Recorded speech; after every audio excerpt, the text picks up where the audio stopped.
হলো জীবনের আধার পঞ্চতত্ত্বের মধ্যে একটি, আর অত্যন্ত বিশেষ। এর থেকে অনেক বড় শিক্ষা পাওয়া যায়। এই জল, গন্তব্যের বিষয়ে এর স্পষ্ট ধারণা আছে। ও জানে ওর লক্ষ্য কি, আর প্রয়াস করে ততদূর সে পৌঁছেও যায়।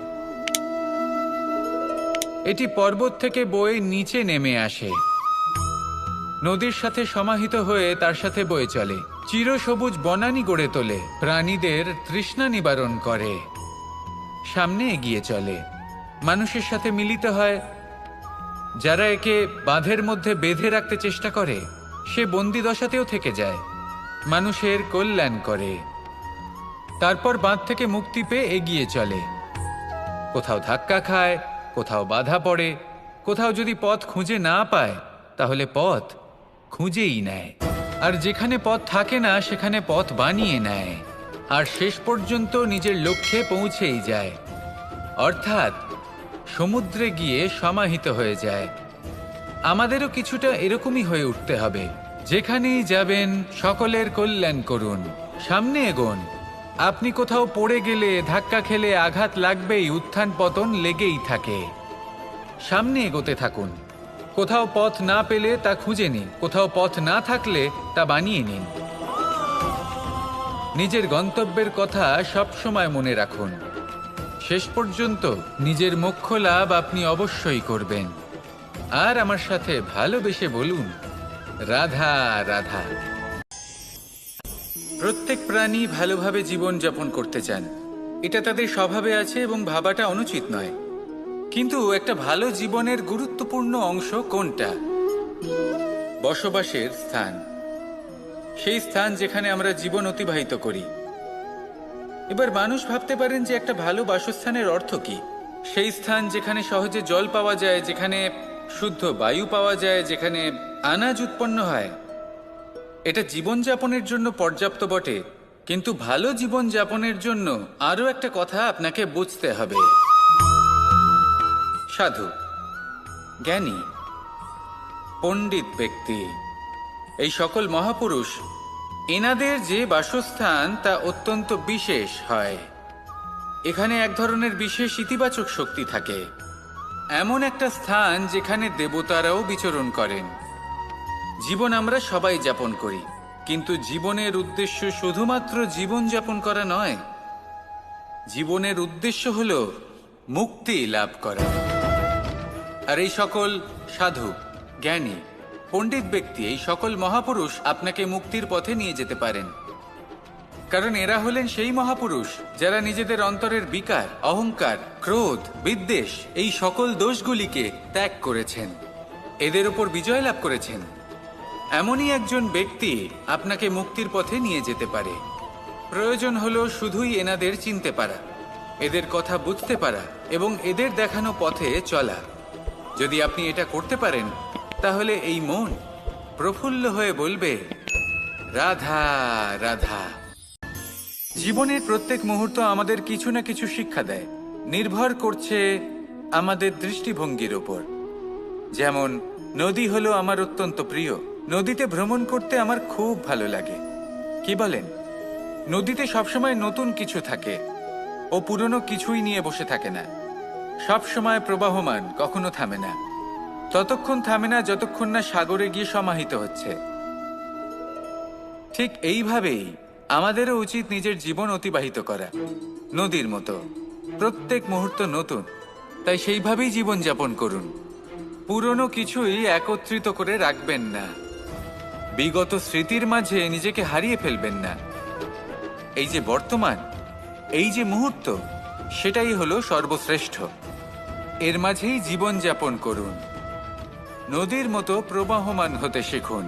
আপনি শিখে গেলে তাহলে মনে রাখবেন, আমার আপনার মাঝে বিচরণ করতে বড়ই ভালো লাগবে। যে ব্যক্তি আনন্দের সাথে জীবনের প্রত্যেকটা মুহূর্ত অতিবাহিত করে কোনো চিন্তা ছাড়াই, প্রবাহমান হয়, কখনোই থামে না, যতক্ষণ না মুক্তি লাভ করছেন, এমন ব্যক্তির মধ্যেই রাধাকৃষ্ণ বসবাস করেন। তাহলে আসুন আমার সাথে ভালোবেসে বলুন, রাধা রাধা।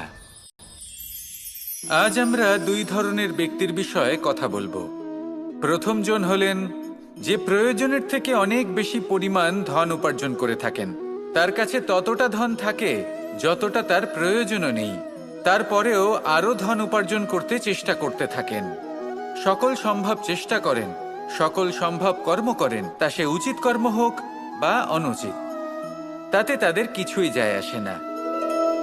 তারা শুধুই এই সংসারের সকল সুখ ভোগ করতে চান, সকল স্বাচ্ছন্দ্য লাভ করতে চান। আজীবন তারা প্রচেষ্টাই করতে থাকেন। এবার এই করতে গিয়ে তারা ভারাক্রান্ত হয়ে সমস্যার সম্মুখীন হন। এনাদের সমগ্র জীবন এই চেষ্টাতেই চলে যায়, জীবন যাপন করার বদলে। অন্যদিকে আরেকজন ব্যক্তি, যিনি জানেন তার প্রয়োজন কতটুকু আর শুধুমাত্র সেই পরিমাণ ধন অর্জন করেন, তার থেকে বেশি একটুও নয়। উনি যদি দুবেলা খেতে পান, মাথা গোজার ঠাঁই পেয়ে যান, সেটাই পর্যাপ্ত। তাতেই তিনি আনন্দে জীবন যাপন করেন, না কোনো বৃথা চিন্তা করেন, না কোনো বৃথা কষ্ট করেন। এবার আমি আপনাদের জিজ্ঞেস করব, এই দুই ব্যক্তির মধ্যে আপনি কোন ব্যক্তি হতে চাইবেন? বেশিরভাগ মানুষ এটাই বলবেন যে আমরা সেই দ্বিতীয় মানুষ হতে চাই যারা সন্তুষ্ট। কিন্তু যদি মন দিয়ে দেখেন, আপনিও সেই কর্মই করছেন যা প্রথম ব্যক্তি করেন। আপনারা সবসময় চেষ্টা করে চলেছেন, এটাও লাভ করতে হবে, ওটাও লাভ করতে হবে, আমার এটারও প্রয়োজন, ওটারও প্রয়োজন। আপনি অনেক কিছু লাভ করেছেন, কিন্তু প্রশ্ন এটাই যে আপনার কি সেই সব কিছুর প্রয়োজন রয়েছে? এর উত্তর আপনার অন্তর্মনে রয়েছে। আপনার মন জানে যে আপনার প্রয়োজন কতটুকু। সেখানে গিয়ে দেখুন। সন্তুষ্টি মানুষকে আনন্দ দেয়। মানুষ যতটা সন্তুষ্ট হবে ততটাই সে আনন্দ লাভ করবে। এবার আপনাকে এই সিদ্ধান্ত নিতে হবে যে আপনি কখন আর কোথায় সন্তুষ্টি লাভ করবেন, কত কিছু লাভ করার পরে সন্তুষ্ট হবেন। এই উত্তর আপনি মন থেকে পাবেন। এই সমাজের চাহিদায় জড়িয়ে নিজেকে বিভ্রান্ত করবেন না। নিজের অন্তরের এই মিথ্যে অহংবোধকে প্রশ্রয় দিতে গিয়ে যদি আপনি এরকম প্রয়াস করতে থাকেন, তাহলে জীবনযাপন কখন করবেন? থেমে যান, শান্ত হয়ে যান, নিজের অন্তর্মনে নিমজ্জিত হয়ে দেখুন যে সন্তুষ্টি কোথায়। এই সন্তুষ্টি লাভ করুন। এই মন প্রসন্ন হয়ে বলবে, রাধা রাধা। সূর্যের প্রকাশ অন্ধকারকে দূর করে দেওয়া সেই মহানায়ক। এই সূর্যের প্রকাশ যখন পৃথিবীতে এসে পৌঁছয়, কি হয়? এই পৃথিবী জেগে ওঠে, প্রত্যেক প্রাণী জেগে ওঠে, মানুষ জেগে ওঠে, নিজের কর্ম করেন, জীবন যাপন করেন। এই ঘুমের মৃতপ্রায় স্থিতি কাটিয়ে উঠে জীবন যাপন করতে শেখেন। এটাই হলো প্রভাব সূর্যের প্রকাশের। এবার এই প্রকাশ যে সূর্যের থেকে পাই, তিনি কি করেন? তিনি নিজেকে জ্বালান আমাদের জীবন প্রদান করার জন্য।